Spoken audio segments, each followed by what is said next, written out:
नमस्कार, TNP news देख रहे हैं आप और मैं हूं आपके साथ जावेद अली। कर्नाटक की जीत के बाद बीजेपी का इकलौता दक्षिण का किला उससे छिन गया है, जिसके बाद कांग्रेस के राष्ट्रीय अध्यक्ष मल्लिकार्जुन खड़गे ने बीजेपी पर तंज किया है। खड़गे ने बीजेपी के कांग्रेस मुक्त भारत वाले तंज पर पलटवार किया है। खड़गे ने कहा कि दक्षिण भाजपा मुक्त हो गया है। रिपोर्ट में देखिए।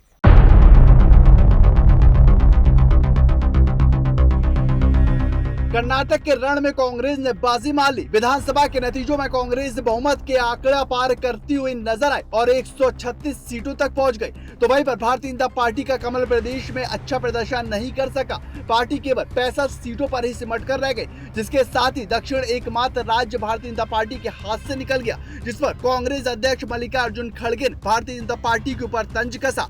खड़गे ने ये कहा कि ये सच्चाई है कि भाजपा मुक्त दक्षिण भारत हो गया। ये बात उन्होंने भारतीय जनता पार्टी के कांग्रेस मुक्त भारत बनाने के पलटवार पर बोले। खड़गे ने आगे कहा कि भारतीय जनता पार्टी हमें ताना मारती है कि हम कांग्रेस मुक्त भारत बनाएंगे, जिसकी सच्चाई ये है कि भारतीय जनता पार्टी मुक्त दक्षिण भारत हुआ है। अहंकारी बयान अब काम नहीं आएंगे। शासकों को जनता की पीड़ा सुननी होगी।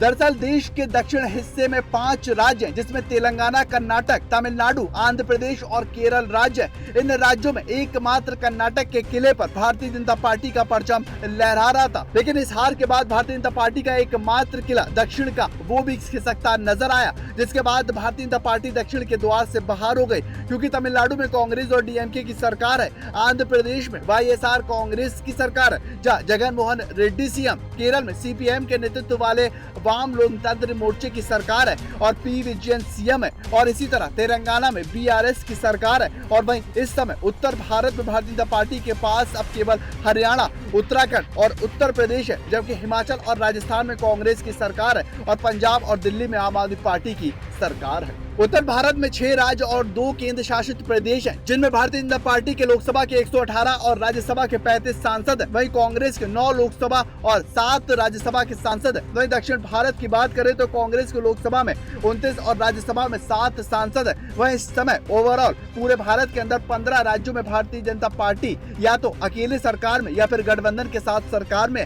वहीं कांग्रेस के और उसके गठबंधन की बात की जाए तो छत्तीसगढ़, राजस्थान, हिमाचल प्रदेश में कांग्रेस की अकेली सरकार है, और वहीं इसके अलावा झारखंड, बिहार, तमिलनाडु में कांग्रेस के सहयोगी दलों की सरकार है। दक्षिण के 5 राज्यों में कुल 129 लोकसभा सीटें हैं। इनमें आंध्र प्रदेश की 25, केरल की 20, कर्नाटक की 28, तमिलनाडु में 39 और तेलंगाना में 17 सीटें। 2019 के लोकसभा चुनाव में भारतीय जनता पार्टी ने इन सभी 129 सीटों में से कुल 29 पर ही जीत हासिल की। कर्नाटक में सबसे अच्छा प्रदर्शन रहा था, बाकी चारों में निराशा हाथ लगी थी। लेकिन दिसंबर 2017 के मुकाबले देश में इस समय भारतीय जनता पार्टी कई राज्यों से गायब हो चुकी है। हालांकि अभी तक 15 राज्यों में भारतीय जनता पार्टी और उसके समर्थन वाली सरकारें। अभी देखना होगा कि आने वाले 2024 के लोकसभा चुनाव में भारतीय जनता पार्टी को कितनी बढ़त मिलती है। Bureau report, TNP news.